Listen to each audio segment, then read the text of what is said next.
अस्सलामु अलैकुम दोस्तों, पेश खिदमत है आज की कहानी। कहानी में आगे बढ़ने से पहले मेरी नए आने वाले दोस्तों से अपील है कि हमारे चैनल को सब्सक्राइब करें और बेल के आइकॉन को दबाकर ऑल नोटिफिकेशन ऑन कर दें ताकि हर आने वाली नई वीडियो का नोटिफिकेशन आपको बर वक्त मिल सके। निमलदास, मेरी माँ ने हज़ियाना लहजे में कहा, मैंने तुम्हारा क्या बिगाड़ा था जो तुम यहाँ मेरी खुशियाँ बर्बाद करने आ गए हो। भगवान के लिए चले जाओ। मेरी माँ तवक्कुफ करके उसकी मिन्नत समाजत करने लगी। तुम इतने जालिम और संग दिल ना बनो, आखिर तुम मेरे पति के दोस्त हो। तुमने मेरा बहुत कुछ बिगाड़ा है, मेरी बेइज्जती की, मुझे जलील किया। नमलदास कहने लगा, मैं उस रोज पहली बार तुम्हारे घर तन्हाई में दिल के अरमान पूरे करने आया था तो तुमने मुझे धत्कार दिया। जब मैं तुमसे मनमानी करने लगा तो किसी ने मेरे सर पर पत्थर दे मारा। मैं गशी खा गया। ये हरकत शायद तुम्हारे पति ने की थी, लेकिन उसने मुझ पे ये जाहिर होने नहीं दिया। तुम्हारे पति की मौत के बाद तुम्हें दुनिया वालों के सामने बहन बनाकर अपने घर ले आया। एक रात मैं तुमसे मिलने आया। उस मिलन की रात तुमने मेरे सर पर क्षमादान से ज़रब लगा दी और अपने बेटे के साथ फरार होकर अपने आशना के पास आ गई। ये तुम्हारे पति का दोस्त और तुम्हारा आशना भी था। मैंने अपनी इज्जत और आबरू बचाने के लिए तुम्हारे साथ फरेब किया। मेरी माँ हैजानी लहजे में कहने लगी, अगर मैं बुरी औरत और तुम्हारी पापी होती तो उस रोज तुम्हारी झोली में गिर जाती। तुम्हें शर्म आनी चाहिए कि मुझे बहन बनाकर मेरी इज्जत के दरपे हो गए हो। भगवान ने मेरी इज्जत तुम्हारे हाथों बर्बाद होने से बचा ली। तुम इस अजीम और मुखलस शख्स पर तोहमत नहीं लगाओ। उन्होंने मुझे और मेरे बेटे के लिए सिर्फ मेरे कहने पर मुझसे शादी की। भगवान ने अब तक तुम्हारी इज्जत बचाई। आज मैं देखता हूँ कि वो तुम्हारी इज्जत कैसे और क्यों कर बचाता है। नमलदास के चेहरे पर मकरू मुस्कुराहट फैल गई। फिर उसने अपना हाथ बढ़ाकर माँ की बाह पकड़कर उन्हें अपनी तरफ खींचा और बाजुओं में लेकर गिरफ्त इतनी सख्त और मजबूत कर ली कि वो कसमसा तक न सकी। वो जैसे शिकंजे में कस गई थी। नमलदास ने अपने मकरूह इरादे की तकमील के बाद दरवाज़ा खोलकर अपने आदमियों को आवाज़ दी। जब वो अंदर आए तो उसने उनसे कहा कि मेरी दुल्हन को सहारा देकर ले चलो। और हाँ, उसने घूमकर मेरी तरफ देखा। ये सांप का बच्चा संपोलिया होता है, इसे भी ले चलो। दुल्हे मियाँ को छोड़ दो, इसे यहीं रहने दो। मेरी मुश्कें खोल दी गईं और मेरे मुंह से कपड़ा निकाल दिया गया। फिर वो लोग मुझे और मेरी माँ को लेकर नदी की तरफ चल पड़े। घाट से किसी कदर हटकर जहाँ झाड़ियाँ थी वहीं रुक गए।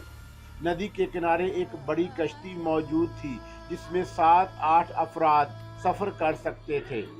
निमलदास ने अपने आदमियों से कहा, मैं बहुत थक गया हूँ, मैं कश्ती में जाकर आराम कर रहा हूँ और उन लोगों को तुम्हारे हवाले करता हूँ। मैंने छुरा उठा लिया, फौरन ही झाड़ियों की आड़ में छुपकर बैठ गया।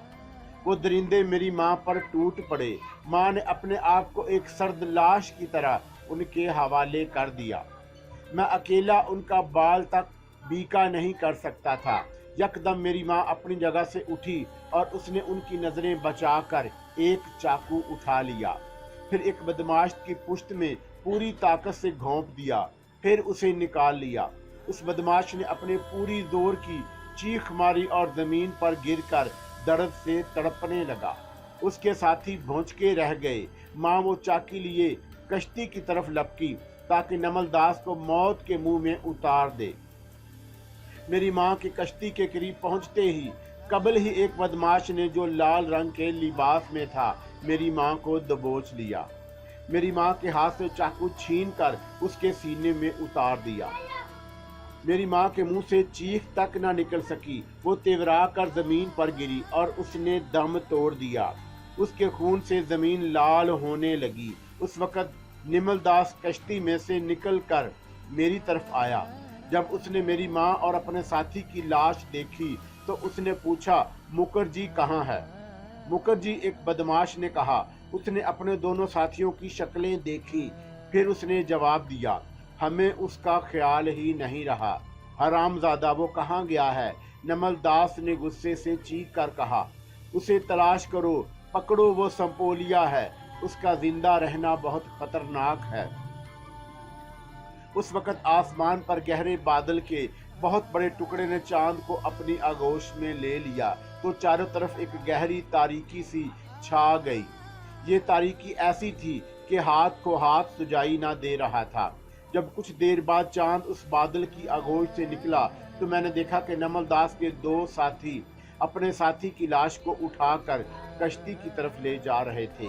پھر میں نے دیکھا کہ وہ بدماش جس نے میری ماں کو قتل کیا تھا وہ جھونپڑی کے پاس سے گزرا تو مجھ سے برداشت نہ ہو سکا۔ میں نے لپک کر چھرا اس کے پشت میں پوری قوت سے گھونپ دیا۔ وہ منہ کے بل چیخ مار کر گرا، پھر پلٹ کر سر پیر رکھ کر بھاگا۔ میں نے پلٹ کر بھی نہیں دیکھا اور بھاگتا چلا گیا۔ بہت دور جا کر رک گیا کیونکہ میری سانس بری طرح پھول رہی تھی۔ میں تھک گیا تھا اور مزید دوڑنے کی سکت نہیں رہی تھی۔ جب میں 1 گھنٹے کے بعد وہاں سے ڈرتے ڈرتے پہنچا تو صرف میری ماں کی لاش پڑی تھی جس نے میری ماں کو قتل کیا تھا، اور میں نے اسے قتل کر دیا۔ شاید وہ بھی مر گیا تھا کیونکہ وہ جس جگہ زخمی ہو کر گرا تھا وہاں بہت سا خون بکھرا ہوا تھا، کشتی موجود نہ تھی۔ نمل داس اپنے ساتھی اور ساتھیوں کی لاشوں کو بھی ساتھ لے گیا اور کسی وجہ سے ان بدماش کی لاشوں کو لے گیا۔ میں اپنی ماں کی لاش کے پاس بہت دیر تک بیٹھا روتا رہا۔ میں نے ماں کی لاش کو اس کے کپڑوں سے ڈھک دیا۔ پھر میں اٹھا، گرتا پڑتا کسی نہ کسی طرح گھر پہنچا۔ سیتو رام چچا کی مشکیں کھولی، انہیں سارا قصہ سنایا۔ وہ کچھ دیر تک مجھے سینے سے لگا کر دلاسا دیتے رہے۔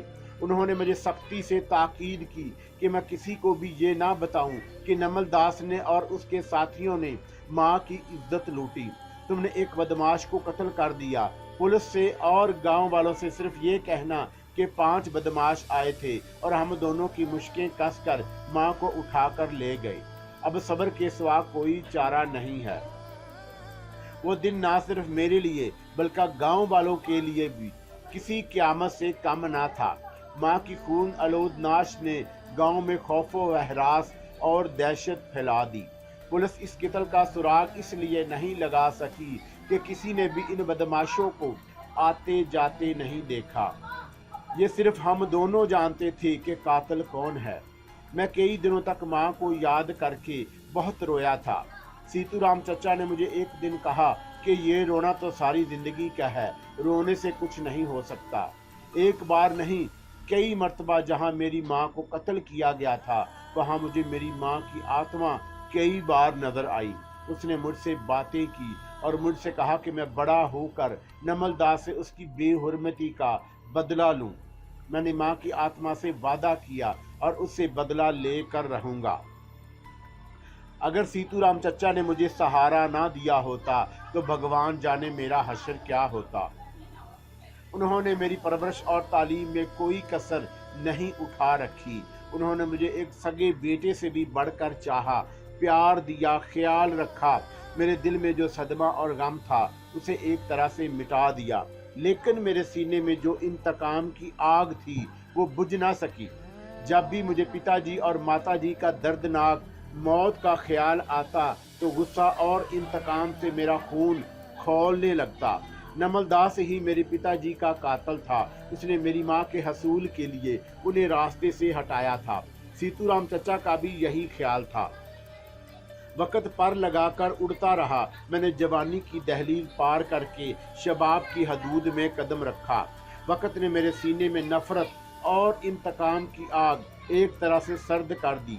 اس کی ایک وجہ تو یہ تھی کہ میں سیتو رام چچا کے ساتھ کاروبار میں مصروف ہو کر دلچسپی لے رہا تھا۔ دوسری وجہ یہ تھی کہ میرے سیتو رام چچا نے مجھے سمجھا بجھا کر اس آگ کو سرد کر دیا۔ उनका कहना था कि मैं सब कुछ भगवान पर छोड़ दूं।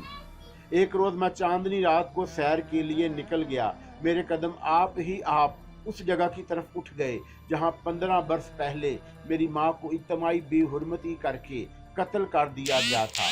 मैंने उस जगह बरसों से जाना छोड़ दिया था, लेकिन एक नादीदा ताकत थी जो मुझे कशा उस जगह ले गई। मुझे अपने आप पर इख्तियार नहीं था। मैं उस जाए वारदात पर पहुंचकर रुक गया। थोड़ी देर बाद मैं क्या देखता हूँ कि फिजा में एक स्याह बादल का टुकड़ा नमूदार हुआ, फिर वो तैरता हुआ नीचे उतरने लगा। मुझसे कोई 10-12 कदम पर उतर गया। चंद लम्हों के बाद उसने एक औरत की सूरत इख्तियार कर ली। मेरी माँ की आत्मा मेरी नज़रों के सामने खड़ी थी। मेरे बेटे, मेरी माँ ने मुझे ममता भरे लहजे में पुकारा, क्या तुम अपनी माँ को भूल गए? तुम मुझे याद नहीं करते हो? माँ, मैं तुम्हें कैसे भूल सकता हूँ? मैं अपनी माँ की आत्मा को बरसों के बाद अपनी नज़रों के सामने अचानक देखकर जज्बाती सा हो गया। तुम बरसों के बाद आज मेरे सामने आई हो। तुम पहले तो आया करती थी, लेकिन अब तुम क्यों और किस लिए नहीं आती?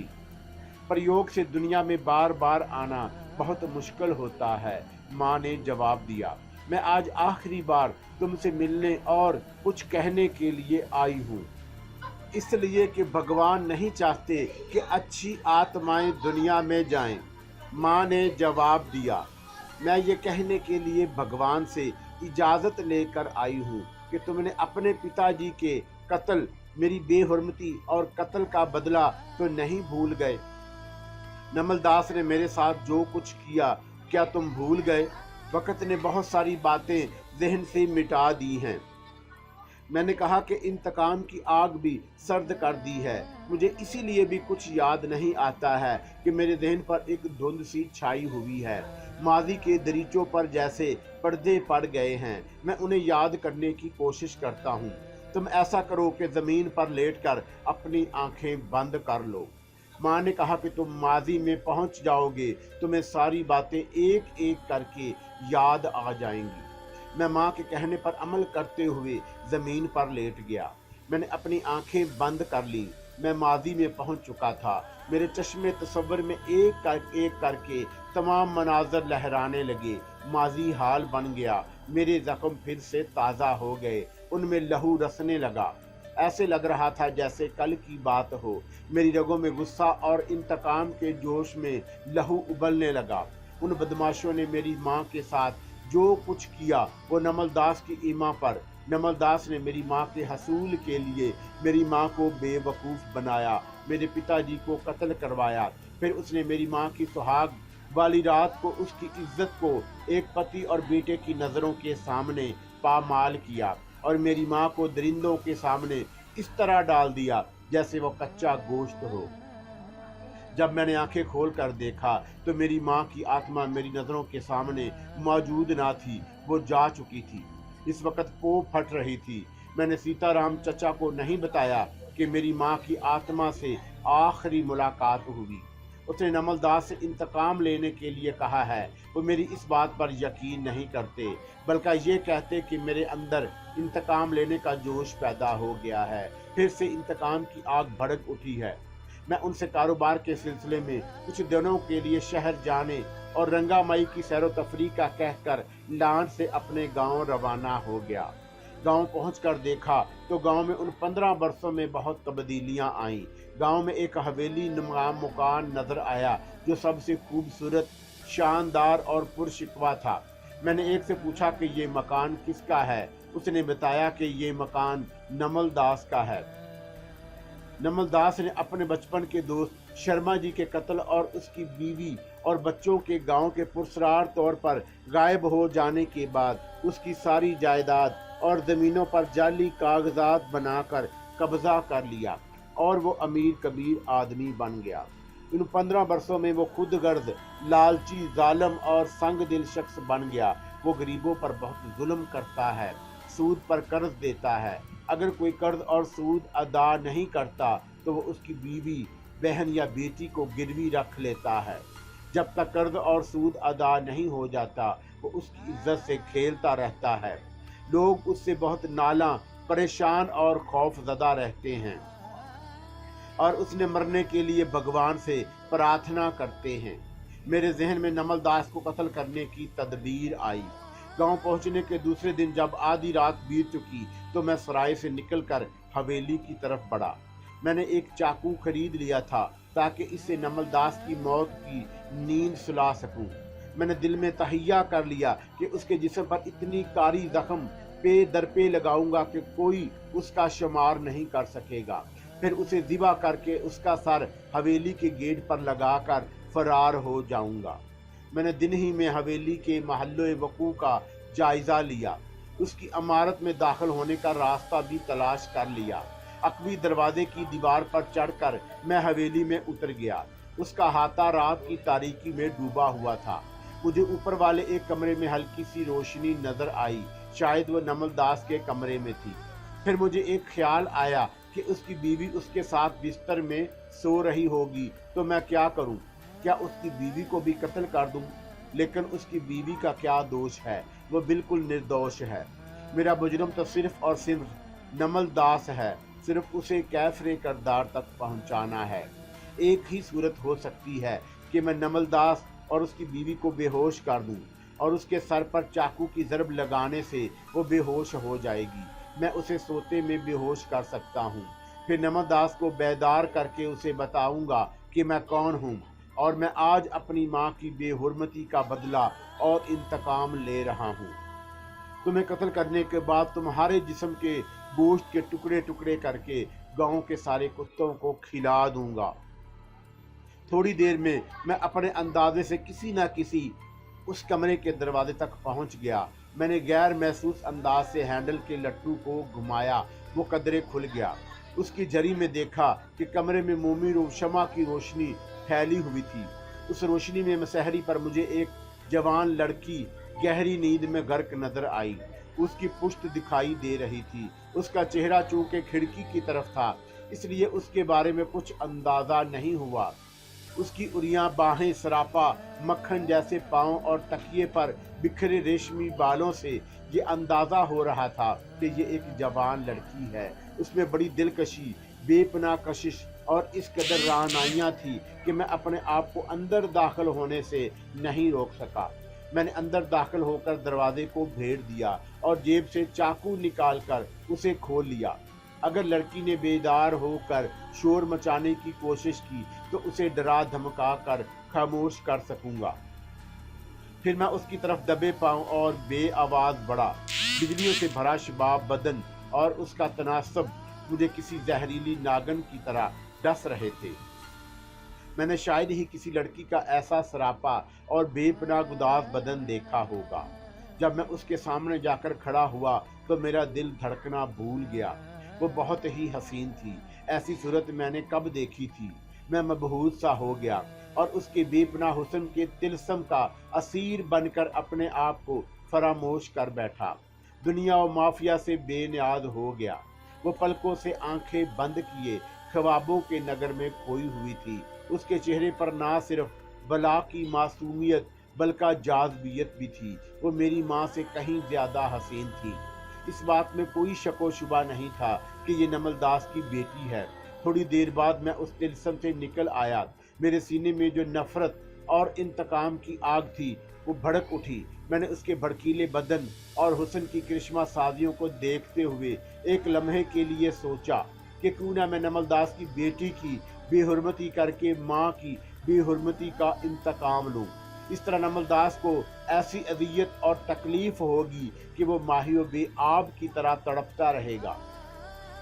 मैं 2-3 मरतबा उसकी बेटी को अलूदा करने के बाद निमल दास को मौत की नींद सुला दूंगा, लेकिन इससे पहले उसकी बेटी को भी उस तरह कत्ल कर दूंगा जिस तरह मेरी माँ को बर्बरियत से कत्ल कर दिया गया। जब मैंने अपने हाथ में चाकू था ऊपर उठाया तो मेरे जहन में एक और ख्याल बिजली की तरह आया। मैं नमल दास की बेटी को चाकू के जोर पर बेआबरू करना चाहता था और इसलिए उसे बेदार कर रहा था, लेकिन उस ख्याल के आते ही मैंने अपना इरादा मुलतवी कर दिया। मेरे जहन में जो लम्हे तब्दील आई थी उसी लम्हे निमल दास को और अजियत और तकलीफ पहुंचती। वो नफरत और गुस्से से पागल कुत्ता बन जाता। मैंने थोड़ी देर तक जी भरकर नमल दास की बेटी को देखा। मेरे दिल के किसी कोने में ये ख्याल आया कि मैं जिस इरादे से आया हूँ उससे बाज ना रहूं, उसे पूरा करके जाऊं, किसी चक्कर में ना पड़ूं, उसकी इज्जत पर हाथ डाल के उसे कत्ल करके चला जाऊं, फिर किसी दिन नमल दास को कत्ल कर दूं। मेरे सहन में जो ख्याल आया वो ज्यादा बेहतर और मुनासिब था, इसलिए मैं वहां से दिल पर जबल करके चला आया। जब मैं सराय वापस आकर सोने के लिए बिस्तर पर दराज हुआ तो मेरे चश्मे तसव्वुर में नमल दास की बेटी का सरापा और चेहरा लहराने लगा। मैं बहुत देर तक खोया सा रहा, फिर मेरे जहन में एक नया ख्याल उभरा।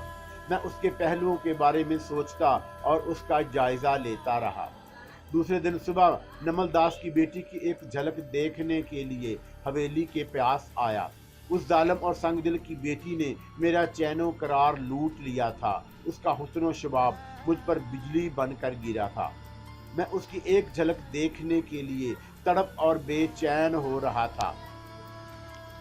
मैं हवेली से कुछ दूर खड़ा हुआ था। थोड़ी देर बाद उस हवेली का बैरूनी दरवाजा खुला।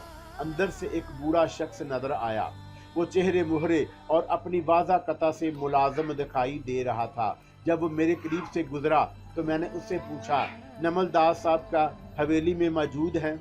जी वो तो नहीं है। उसने मुझे ऊपर से नीचे नाकदाना नजरों से देखा और मुझे पहचानने की कोशिश की।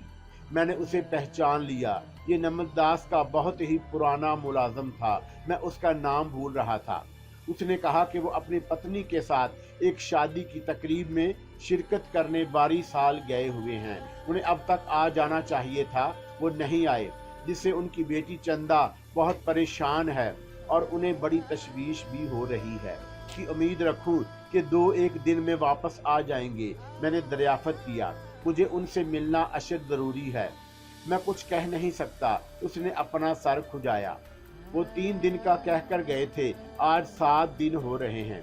आपको उनसे क्या काम था? मैं उनसे कारोबार के सिलसिले में चटागांग से आया हूँ, मैंने जवाब दिया। मैं उनका 2-3 दिन और इंतज़ार किए लेता हूँ। मैं उस वक़्त एक ज़रूरी काम से राजनपुर जा रहा हूँ। उसने कहा कि मेरी वापसी रात तक होगी, फिर मैं वापस आकर मेहमान खाने में ठहराता हूँ। सरकार से जो भी कारोबार के सिलसिले में बाहर से आते हैं उन्हें मेहमान खाने में ठहराया जाता है। आप कहाँ ठहरे हुए हैं? मैं सराय में ठहरा हुआ हूँ। मैंने कहा, मैं आज वापस चला जाता हूँ, 6-7 दिन बाद वापस आकर मिल लूँगा। मैं यहाँ 3 दिन ठहर कर क्या करूँगा? एक तरह से मेरे लिए नमल दास की गैर हाजिरी बड़ी खुशखबरी थी। क्यों न सिर्फ मेरी बात बहुत बड़ी मुश्किल हल हो गई थी, बल्कि मेरे लिए रास्ता भी साफ हो गया। अब मैं बड़ी आसानी से अपनी तदबीर पर अमल कर सकता था। मेरी राह में कोई रुकावट नहीं थी। मेरा दिल खुश हो गया। जब वो बूढ़ा मुलाजम मेरी नज़रों से उजल हो गया तो मैं तेजी से हवेली की तरफ बढ़ा। बैरूनी दरवाजे पर वक्फे वक्फे से 2 मरतबा दस्तक दी। चंद लम्हों के बाद दरवाज़ा खुला।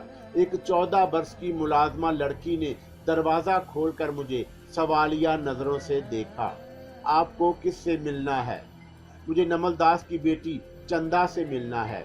मैंने जवाब दिया, उनसे कहो कि उनके पिताजी ने उनके नाम एक पैगाम भेजा है, वो मैं पहुंचाना चाहता हूं। वो थोड़ी देर बाद वापस आई। वो मुझे मेहमान खाने में बिठाकर और मेरे लिए एक गिलास शरबत लाकर वापस चली गई। मैंने शरबत पीकर गिलास रखा ही था कि दहलीज का पर्दा हिला और कमरे में जैसे 14वीं का चांद तलू हुआ। उसका नाम माँ बाप ने सही रखा था। उसने मुझे प्रणाम किया। वो ना सिर्फ बहुत हसीन बल्कि मासूम और भोली बाली लगी। मैं उसे रात को बहुत गौर और करीब से देख चुका था। उसे देखकर मेरे दिल में तरन्नुम के जज्बात जन्म लेने लगे। मैंने दिल में सोचा कि उसके पिताजी के लिए गुनाहों की सजा उस मासूम को क्यों दूं? उस फूल को मसल कर पामाल कर देना कहाँ का इंसाफ है? फिर मुझे ख्याल आया कि मेरी माँ भी एक फूल की तरह थी और मासूम थी। उसे किन गुनाहों की सजा मिली? ये एक मूजी सांप की बेटी है। मैं नमल राम को गहरा घाव लगाकर फिर उसे कत्ल करके माँ का बदला लूंगा। मेरी माताजी और पिताजी कैसे हैं और वो अब तक क्यों नहीं आए? चंदा ने फिक्रमंदी से पूछा। उसकी आवाज बड़ी मधुर थी, मैं जैसे 7 सुर थे। हर सुर कौज़े कज़ा का एक रंग था। उन्होंने आपके हाथ मेरे लिए कोई तहरीरी पैगाम भेजा है? वो तो ठीक हैं। मैंने उसका हसीन चेहरा नजरों की गिरफ्त में लेकर जवाब दिया, लेकिन मैं आपके लिए अच्छी खबर नहीं लाया हूँ। क्या कहा आपने? वो बुरी तरह घबरा गई, उसके चेहरे पर जर्दी सी छा गई, उसके सीने में सांसें फूलने लगी। फिर उसने सरासीमगी से पूछा, क्या बुरी खबर है? जल्दी से बताएं, मेरा दिल अंदर से डूब रहा है। उसकी आवाज हल्क में फंस गई। वो जिंदा तो है ना? वो दरअसल डाकुओं की कैद में हैं। मैंने कहा कि डाकुओं ने उनकी रिहाई के लिए तावान तलब किया है, रकम और जेवरात की सूरत में। ओह, वो खौफजदा लहजे में बोली, आप कौन हैं? कहीं आप डाकुओं के आदमी तो नहीं? लेकिन आप ऐसे लगते तो नहीं है। मैं भी एक मुसीबत का मारा हूँ, मैंने जवाब दिया। उन डाकुओं ने मुझे और मेरे भाई को भी अगवा करके यरगमाल बना लिया था। उन्होंने मुझे और मेरे भाई को इस शर्त पर रिहा करने का वादा किया है कि मैं आपके यहाँ तावान की रकम वसूल करके पहुँचा दूँ। मैं इसलिए यहाँ आया हूँ। आपकी माताजी और पिताजी ने कहा है कि तिजोरी में से रकम और जेवरात आप लेकर मेरे साथ आ जाएं। अगर उन्हें 10 दिन के अंदर रकम नहीं पहुंचाई गई तो डाकू उन्हें कत्ल कर देंगे। आपने पुलिस में जाकर उन डाकुओं के खिलाफ रिपोर्ट दर्ज नहीं कराई? चंदा ने फंसी फंसी आवाज में कहा। जी नहीं, मैंने सर हिलाया। पुलिस के पास जाने से कुछ हासिल नहीं, क्योंकि उससे पहले हमें नुकसान होगा, इसलिए मैं पुलिस के पास नहीं गया। हासिल क्यों नहीं? चंदा हैरत से बोली। डाकू पुलिस से कैसे मुकाबला कर सकते हैं? पुलिस के पास आदमी और बंदूकें बहुत होती हैं। डाकुओं ने मुझे धमकी दी है कि अगर मैंने पुलिस को बताया और उनसे किसी किस्म की दरख्वास्त की और उन्हें लेकर आया तो वो ना सिर्फ आपकी माताजी पिताजी बल्कि मेरे भाई को भी कत्ल करके उनकी लाशें दरिया में बहा देंगे और वो फिर मुझे भी जिंदा नहीं छोड़ेंगे। वो डाकू बहुत खतरनाक किस्म के हैं। क्या रकम और जेवरात लेकर मुझे भी आपके साथ ही चलना होगा? चंदा ने अपनी लंबी लंबी पलकें झपकाई जो चलमन की तरह थी। जी हाँ, मैंने सर हिलाया। आपका मेरे साथ चलना बहुत ज़रूरी है, क्योंकि आपकी माताजी ने सख्ती से ताकीद की है कि मैं आपको भी साथ लेकर आऊं। अगर डाकुओं ने मुझे भी पकड़ लिया तो मैं क्या करूंगी? वो बड़ी मासूमियत से बोली। डाकू तो हसीन और जवान लड़कियों को अगवा करके ले जाते हैं। मैं आपको इस गांव में जहां डाकुओं का अड्डा है ऐसी जगह छुपा दूंगा कि डाकू आपको देख ना सके। मैंने उसे दिलासा दिया।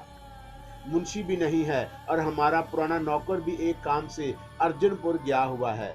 वो बोली, उसके आने के बाद मैं आपके साथ चलूंगी। नहीं, इस बात की हवा किसी को भी ना लगे, मैंने जल्दी से कहा। आपके पिताजी ने भी यही कहा है और डाकुओं ने भी। शाम से कुछ देर पहले एक लांच सुंदरी सुंदरपुर जाती है। हम दोनों उससे सुंदरपुर रवाना हो जाएंगे। जितना जल्द पहुंचेंगे उतना ही अच्छा होगा।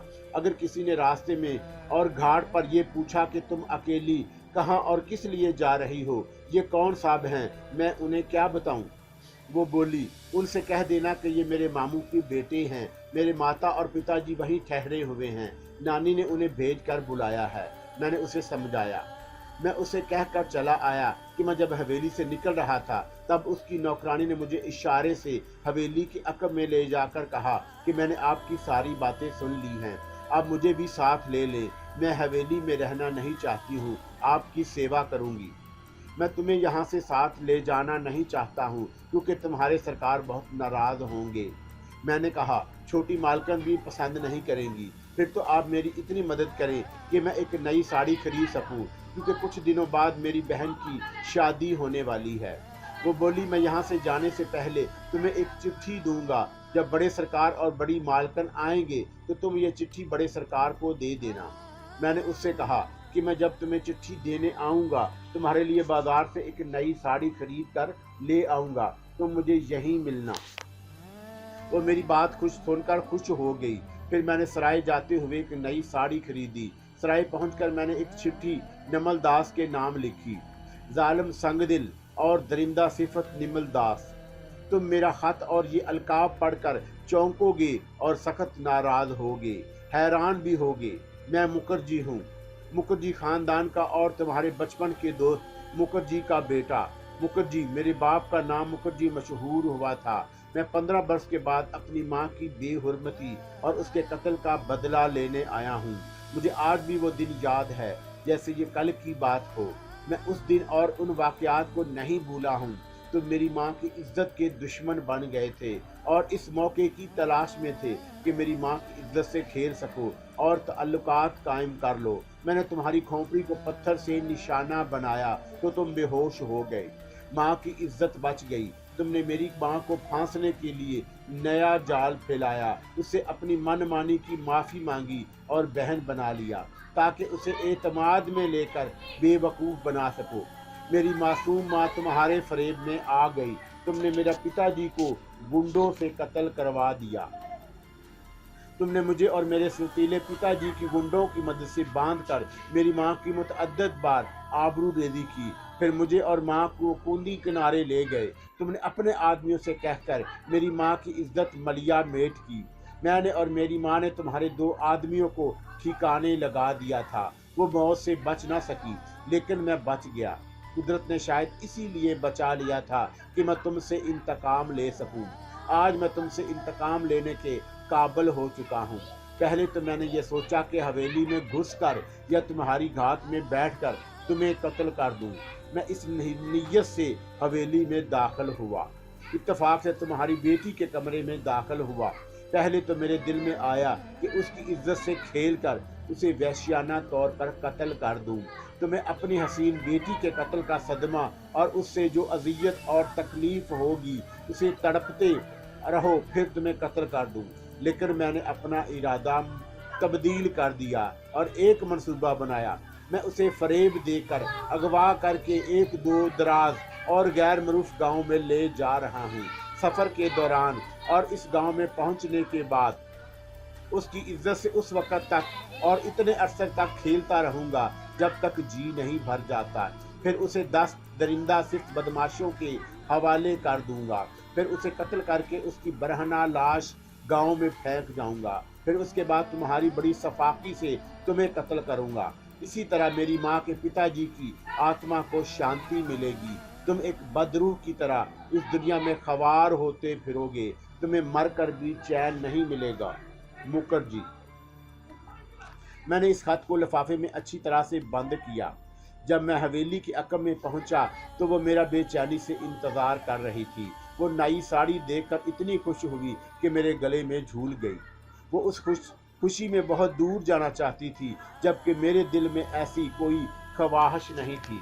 उसने बताया कि छोटी मालकन अभी अभी घाट की तरफ निकली है। मैंने उसे चिट्ठी और 5 का नोट देकर कहा कि वो उस अमानत को पहुंचा दे। Come and fly away with me. Come and fly away.